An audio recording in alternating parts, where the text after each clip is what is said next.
Allez, on est parti pour la deuxième période de ce premier numéro de la semaine de la Grande Team. Merci d'être avec nous. Sachez que la 3 est disponible sur le canal 203, StarTime 740, la TNT numéro 3 ou encore sur l'application RTI Mobile. Donc n'hésitez pas, parlez-en autour de vous. C'est super quand on est aussi nombreux, voire encore plus nombreux, à passer ces 90 minutes quotidiennes, à parler, à décrypter, à analyser toute cette information, cette actualité sportive. Et Dieu seul sait qu'elle est en mouvement, cette actualité. Allez, une grande team qui est là et qui va vous parler de plein de choses. Oui, on va parler de la Liga tout à l'heure. Et forcément, ce sera la question LGT de ce soir. Après sa bonne affaire du week-end, est-ce que le Barça est assuré du titre? Eh bien, vous aurez l'occasion de vous exprimer par téléphone ou sur la page Facebook de la 3. Eh bien, il est temps d'accueillir notre invité de la soirée.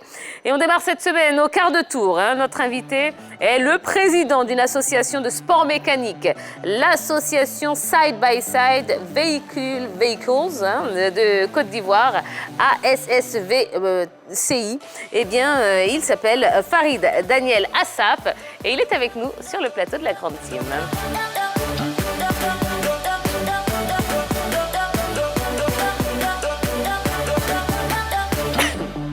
Bonsoir Monsieur Assaf. Bonsoir. Comment allez-vous? Très bien, et vous? Ben, ça va, super. On est content de vous recevoir. Merci. Puis on va parler de sport mécanique, donc c'est suffisamment rare pour être encore plus appréciable, je dirais.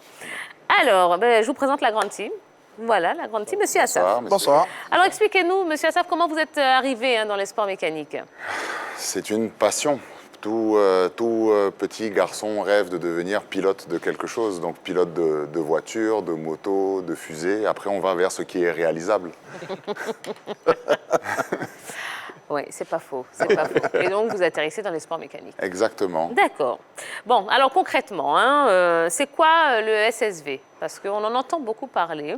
Les téléspectateurs, je ne suis pas sûre qu'ils sachent tous ce que c'est. Expliquez-nous ça en quelques lignes. Alors, le SSV, en fait, c'est l'abréviation en anglais de Side by Side Véhicule. En français, c'est véhicule côte à côte. Donc, on hérite de cette on va dire, catégorie de véhicules depuis quelques années. On les voit souvent dans les... au tout début, ça a commencé dans les loisirs, donc rien à voir avec la course. Et à partir de 2016-2017, les constructeurs ont commencé à fabriquer des véhicules de plus en plus typés racing, on va dire.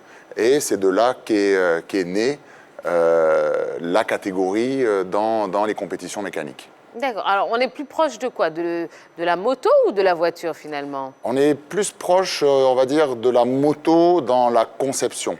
Mais pour pouvoir bien comprendre que c'est plus proche de la moto, il faut qu'on se rappelle et qu'on ait en image le quad, qui est un véhicule 4 roues avec un guidon, et qui est lui issu de la moto. Et le SSV est une évolution du quad avec un volant, donc par définition une évolution de la moto sur laquelle on a rajouté 2 roues et un volant. On est plus proche de quoi? Compétition ou spectacle?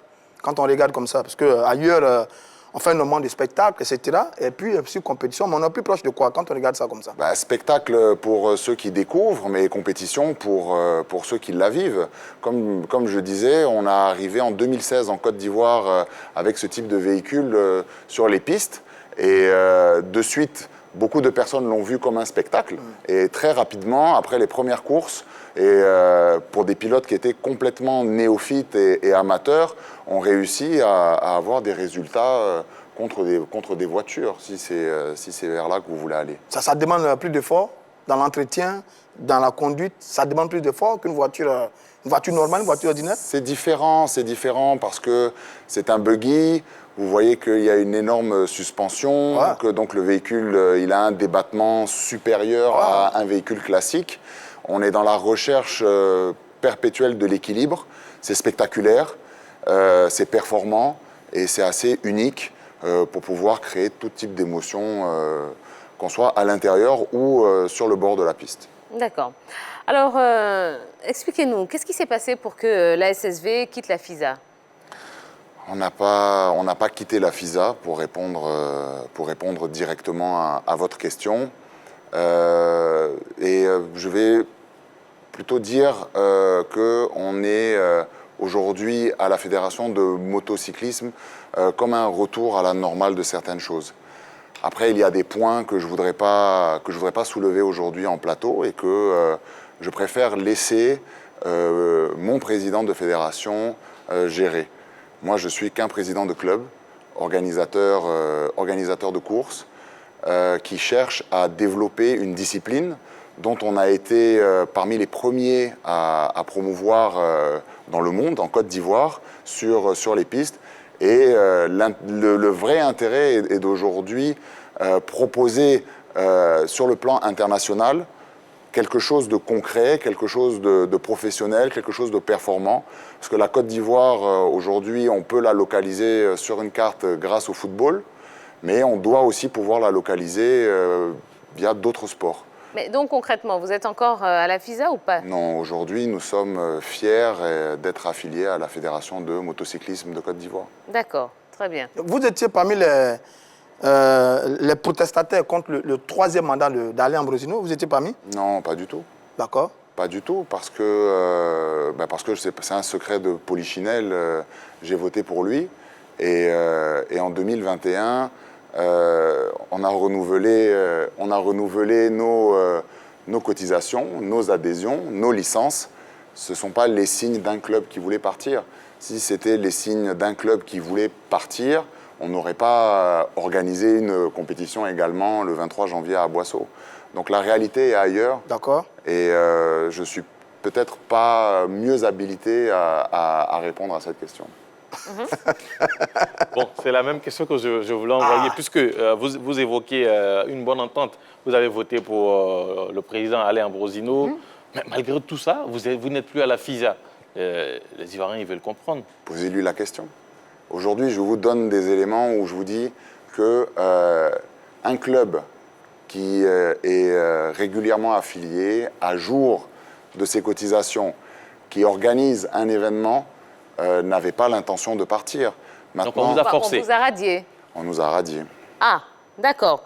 Est-ce que vous avez mené des actions pour réintégrer la FISA? Non, pas spécialement. Aujourd'hui, on est plutôt dans une autre optique. On a fait cette sagesse ivoirienne qui dit qu'on ne se bat pas au chevet du lit d'une mère qui est malade. Donc, ça ne sert à rien de rentrer dans des polémiques ou dans des débats ou dans des problèmes de personnes. Ce qui est important aujourd'hui, c'est de développer le sport en Côte d'Ivoire et de proposer du spectacle, des solutions et mettre en avant un savoir-faire. Le SSV ne se résume pas à quelques personnes. Il y a énormément de personnes qui sont engagées dans cette aventure, mais c'est une grande famille aujourd'hui.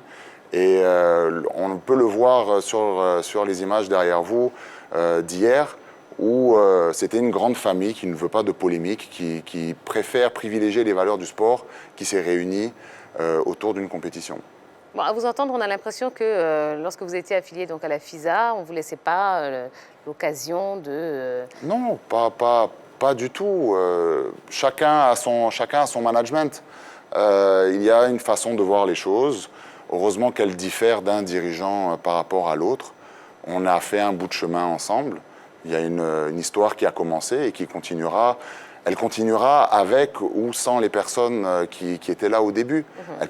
Elle devrait être capable de continuer même sans moi par la suite, parce que c'est quelque chose qui est plus grand. Le sport en lui-même a des valeurs beaucoup plus grandes que de passion, de partage et de compétition, qui sont des valeurs plus importantes que les intérêts personnels. Monsieur Assaf, vous avez dit tout à l'heure, c'est vrai que vous n'êtes pas la personne idoine pour mieux expliquer le problème qui s'est produit entre les membres de la SSV et la FISA. Mais ce qu'on veut savoir en fait, c'est quel est le problème? Le problème qui vous a amené aujourd'hui ou qui a conduit votre démembrement de SSV à la moto? Il n'y a pas une raison particulière. Je vous ai donné des éléments, je vais peut-être encore me répéter, mais aujourd'hui, nous sommes un club qui a envie de développer notre catégorie. Si notre volonté était celle de partir, je répète encore une fois, nous n'aurons pas renouvelé nos cotisations, nous n'aurons pas pris les licences, nous n'aurons pas organisé la première épreuve de notre championnat qui était le 23 janvier dans la ville d'Aboisseau. Donc de notre côté, il n'y avait pas une volonté manifeste de partir. Maintenant, cette question-là, il faudrait la poser de l'autre côté. Je ne sais pas si vous allez avoir des réponses sincères, mais aujourd'hui, il faudrait amener le débat ailleurs. Donc c'est un problème de vision. Non, même pas. Non, même pas. Non, c'est un problème de personne, on va dire. De personne. Alors, est-ce qu'un retour à la FISA serait possible pour les ASSV? Je n'ai pas ma boule de cristal, je ne peux pas vous répondre. J'aimerais bien pouvoir vous répondre. Aujourd'hui, je ne peux pas vous répondre. C'est un débat qui est resté ouvert de notre côté. On a gentiment essayé de demander ce qui se passait et on n'a jamais eu de réponse. On a été surpris de voir que le sujet a été réouvert chez vos confrères, sur d'autres supports médias. Bon, on ne nous répond pas à nos courriers, mais on ouvre le sujet ailleurs. Donc, mais tout le monde en parle parce que c'est l'actualité. Elle est brûlante quand même. Il s'agit du sport automobile ivoirien. C'est vrai que vous dites des choses, nous aussi on a un peu du mal à lire entre les lignes. Et donc on veut quelque chose de concret. Si ce n'est pas la version des faits, soit au moins votre réaction. Vous êtes radié d'une fédération. Quel est votre commentaire? Qu'en dites-vous? Qu'en pensez-vous? Ça au moins on veut bien savoir ça. Je peux vous donner une réponse claire et précise. Voilà. Je ne peux pas maîtriser des décisions qui sont prises à l'encontre de mon club. On a demandé à être entendu, on n'a jamais été entendu. On a essayé de faire raisonner, ça n'a jamais débouché sur quelque chose de positif. Aujourd'hui, je vous dis qu'on était dans une autre logique et on nous a demandé, ou on nous a fait comprendre que les visions ne s'alignaient pas. Donc aujourd'hui... On est radié pour ça? Je ne sais pas. Des visions qui ne s'alignent pas? Je ne peux pas vous répondre. Vous n'étiez pas membre de la fédération? Nous étions membres à jour. Non, je veux dire, vous n'étiez pas dirigeant de la fédération. Ah non, je ne suis pas... Donc, de quelle vision parle-t-on? Déjà, avec un club, c'est énormément de travail. Être dans une fédération, c'est énormément de boulot et ça demande beaucoup de temps et de disponibilité. Et je respecte les gens qui, aujourd'hui, sont dans ces organismes-là, qui organisent et qui essayent de donner, de professionnaliser le sport en Côte d'Ivoire. Vous faites partie de ceux qui l'ont porté à la tête de cette fédération pendant 2 mandats quand même. À l'époque où il avait... Je n'étais pas là. Bon, mais tous ces clubs-là, à l'époque où ils menaient cette bataille face à Kadi Angelbert, tout le monde avait plébiscité un peu Alain Bronzino, ancien champion, pensait qu'il avait apporté cette révolution. Et puis patati patata, quelques années après, il y a la crise, il y a l'explosion, il y a des radiations. Nous, on regarde, on ne comprend absolument rien. On dit, mais qu'est-ce qui se passe là-bas au sein de cette fédération? C'est légitime. Bon, moi, je n'étais pas là pour tout ce que vous êtes en train de citer, donc je ne sais pas qu'est-ce qui s'est passé. Moi, mon club, il a demandé son affiliation en 2018. Elle a été acceptée 2018 ou début 2019 pour la saison qui a suivi. Et fin 2019 ou début 2020, il y avait la campagne. On a suivi ce qui était là. On était un club jeune, donc dans une politique de fédération, on est très mal placé pour donner un avis ou une vision alors qu'on vient juste d'arriver. Donc on était le petit nouveau, tranquille, qui essayait de faire développer une catégorie et puis de la faire avancer dans un état d'esprit bon enfant où on pensait que c'était toute une famille qui gagnait et que c'était la Côte d'Ivoire qui gagnait. C'est ça aujourd'hui qui prime. Après, maintenant, pour répondre à toutes vos questions, comme je vous dis, je ne suis pas la bonne personne pour répondre. Je peux comprendre que vous ayez envie d'avoir des infos ou ce genre d'éléments pour amener à une réflexion. Mais je ne suis pas la bonne personne pour pouvoir répondre. D'accord, très bien. Bon, on va quand même parler de la première manche du championnat de SSV. C'est l'actu de ce soir.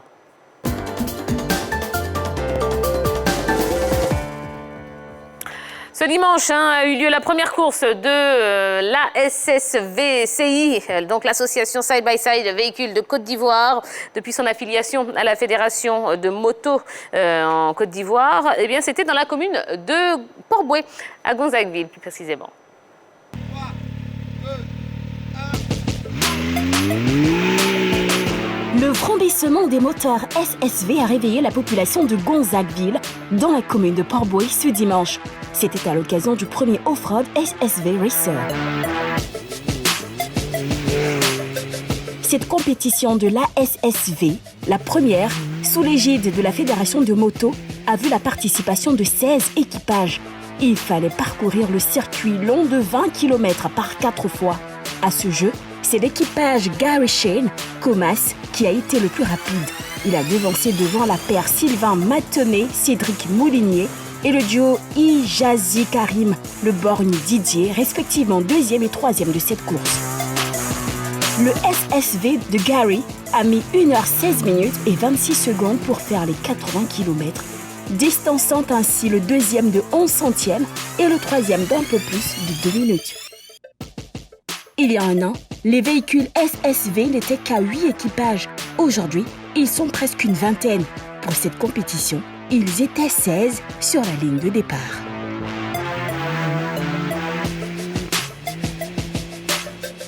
Bon, avant d'entrer dans le vif du sujet, dites-moi, comment se porte la SSV aujourd'hui? La SSV se porte très très bien. D'année en année, on a des adhérents qui augmentent au fur et à mesure. Il faut quand même se rappeler que quand on a commencé les compétitions, on était 1 ou 2 voitures. D'année en année, on est passé de 3 à plus récemment, avant Covid, on était 8 à 10. Et aujourd'hui, on est 16 à prendre le départ. Donc la SSV se porte très très bien. D'accord. Est-ce que ce genre de véhicule, on peut les trouver ici? C'est accessible? Sûr, oui, bien sûr. Il y a des concessionnaires, on peut le trouver. Le service après-vente est fait. C'est un véhicule, comme je vous disais, qui était utilisé pour le loisir à la base et qui était pas très courant sur les pistes compétitives, sur les pistes de Côte d'Ivoire. Et depuis 2016, fin 2016 exactement, on a commencé à en voir. Et c'est abordable, c'est une voiture qui est abordable. Elle permet à des pilotes qui ont envie de se lancer dans une aventure compétition d'y accéder beaucoup plus facilement. Bon, quand vous dites abordable, un véhicule comme ça peut... On ne va pas parler de prix sur le plateau, mais... À peu près. Par rapport, si on veut faire des comparaisons sur des véhicules de rallye conventionnels, on est à peu près à 1/3 du prix de ce qui se pratique. Donc c'est beaucoup plus abordable et on peut l'utiliser chaque jour. On ne peut pas, à la différence d'autres véhicules, l'utiliser que pour les compétitions. On peut aller se balader, on peut aller en raid, on peut aller acheter du pain, on peut aller faire ses courses, on peut faire plein de choses avec. Et c'est son avantage, en fait. Il est multi-usage. D'accord. Moi, j'aimerais savoir, c'est quoi sa pointe de vitesse? Autorisé, c'est 135-140 km/h en fonction des types de compétition. Je pense qu'elle peut atteindre 142, 145. Mais pour pouvoir bien contenir la fougue et surtout maintenir une sécurité, les vitesses sont limitées à 135 ou 140 km/h en fonction de la compétition. D'accord. Alors revenons à cette première course de l'association. Comment s'est fait le choix des SSV? Comment s'est fait le choix? J'ai pas compris la question. Les choix des équipes. Les pilotes. C'est des particuliers. Une compétition se prépare 1 mois ou 2 mois en amont. On prévient les autorités, on travaille sur un règlement. C'est plutôt dans le sens, est-ce qu'il y a une sélection des non, pilotes? Pas du tout. Pour le moment, tout le monde peut prétendre à... Alors pour le moment, oui, tout le monde. Il suffit d'avoir le permis de conduire et d'avoir un véhicule. C'est largement suffisant pour déjà au moins s'approcher. Après, il y a d'autres éléments sécuritaires qui rentrent en compte. On n'a pas besoin d'être dans un club. Si, il faut, sinon les clubs n'ont aucune raison d'être. Il faut au moins être membre du club et venir participer, comprendre comment ça fonctionne. Cette année, de façon très exceptionnelle, je peux dire que plus de 20% des nouveaux adhérents qu'on a reçus sont des curieux ou des gens qui n'arrivaient pas à franchir le pas et des réunions régulières, que ce soit sur notre circuit, comme on peut le voir sur les images, ont permis à certaines personnes un peu timides de poser des questions. Et on a eu pour cette course-là pas loin de 3 ou 4 équipages qui découvraient la compétition. Alors, vous comptez vulgariser les SSV au niveau national. Déjà, vous parlez de détection pour mieux connaître la discipline. Comment ça va se passer réellement? Il y a plusieurs programmes sur lesquels on travaille actuellement. La compétition est une partie intéressante de la vie du SSV, mais il y a d'autres flancs. Il y a le tourisme sur lequel on peut s'appuyer et aussi la mise en valeur et la détection, comme vous l'avez dit, de talents. Elle peut se faire sous plusieurs formes. Elle peut se faire par formation, si on a déjà des pilotes qui ont prouvé quelque chose ou qui ont une petite expérience et qui souhaitent parfaire leur pilotage ou la connaissance tout simple du sport mécanique. Et on peut, à moyen long terme, envisager de faire sur un plan national de la détection, réunir à différents endroits certaines personnes et selon des critères bien précis, trouver le futur champion de Côte d'Ivoire qui ira représenter peut-être dans un Dakar ou un championnat mondial les couleurs orange, blanc, vert. C'est quelle catégorie de personnes qui s'intéressent à ce type de compétition en termes d'âge, en termes de portefeuille financier aussi? Tout le monde peut s'intéresser à cette compétition. Il y a les enfants qui rêvent de devenir pilote ou copilote. Et il y a aussi les personnes qui sont majeures et qui ont le permis de conduire. C'est la première condition nécessaire pour pouvoir venir s'inscrire. Après, ça va être dépendant du portefeuille de tout et chacun ou du talent de tout et chacun.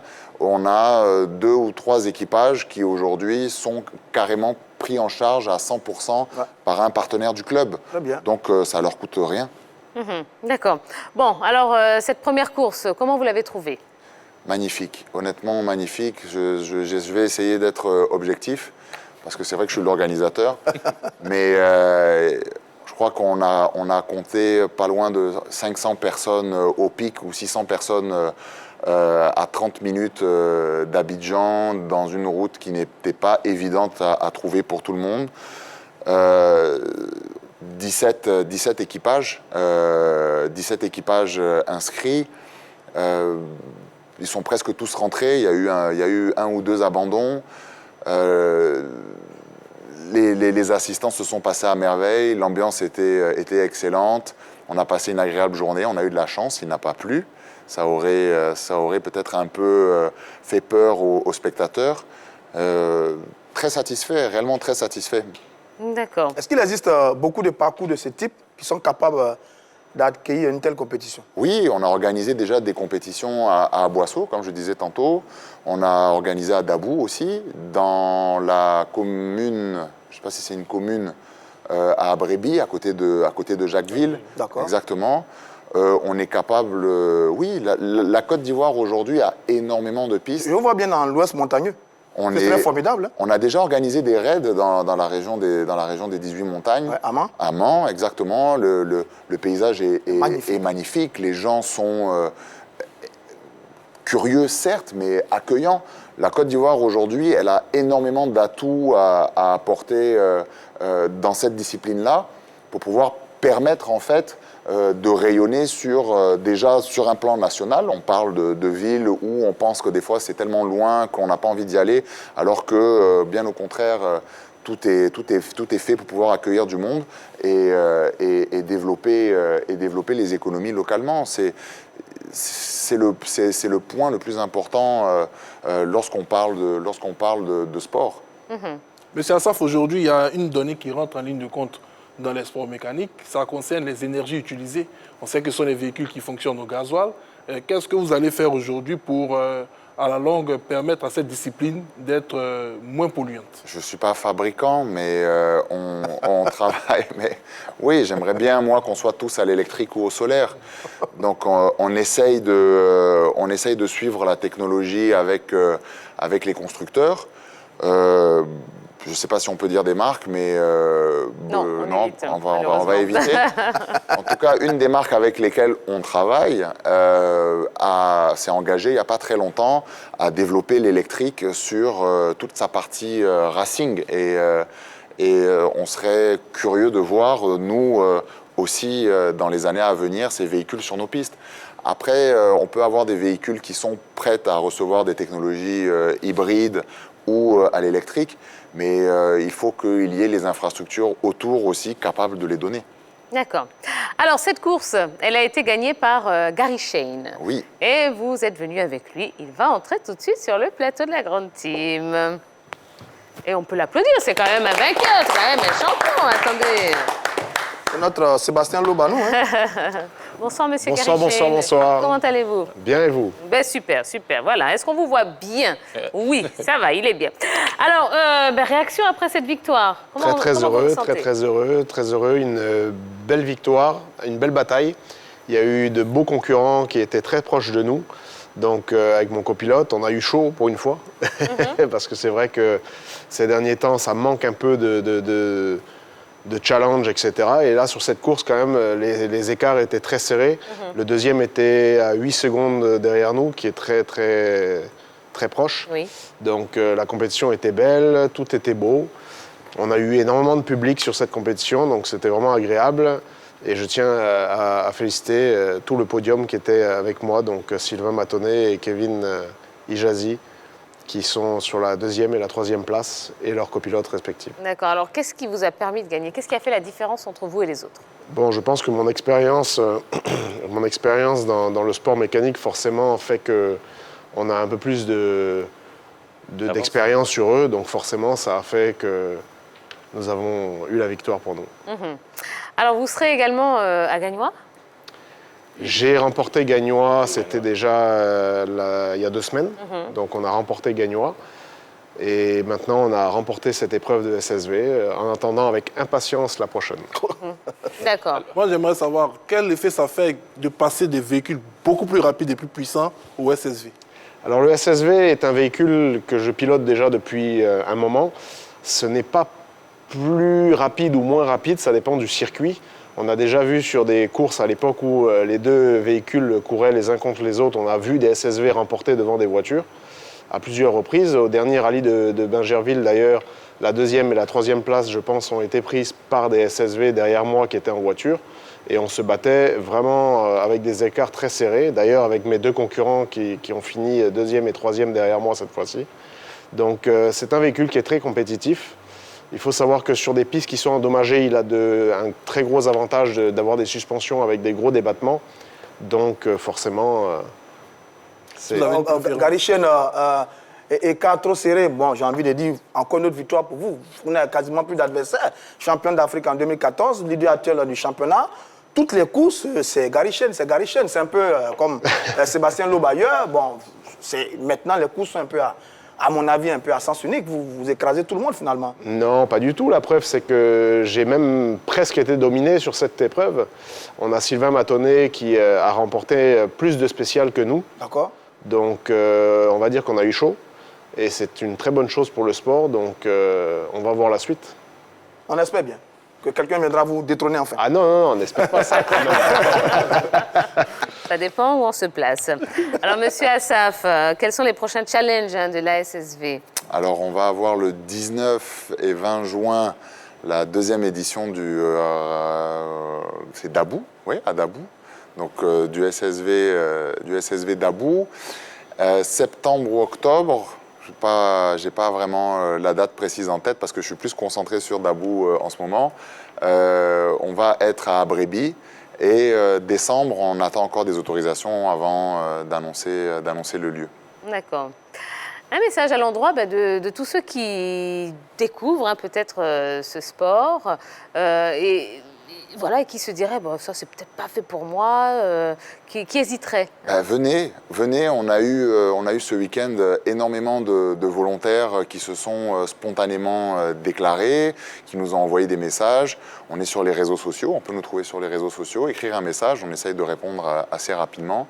Et de venir, parce que venir peut-être en tant que pilote, ça peut, pour certaines personnes, représenter un obstacle, mais il y a différentes façons de venir et de découvrir comment est-ce qu'on peut apporter sa pierre à une organisation, au SSV, au club. Et après, deuxième volet, comme je disais tantôt, il y aura la détection de talent.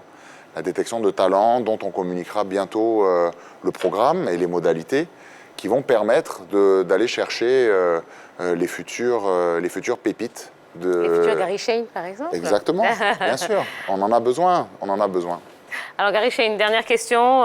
Vos prochains rendez-vous, c'est quand? Alors il faut regarder le calendrier. Donc on a déjà pour nous un rallye qui sera à Pentecôte. On a les prochaines courses du club de SSV et toutes les courses qu'il y aura au championnat.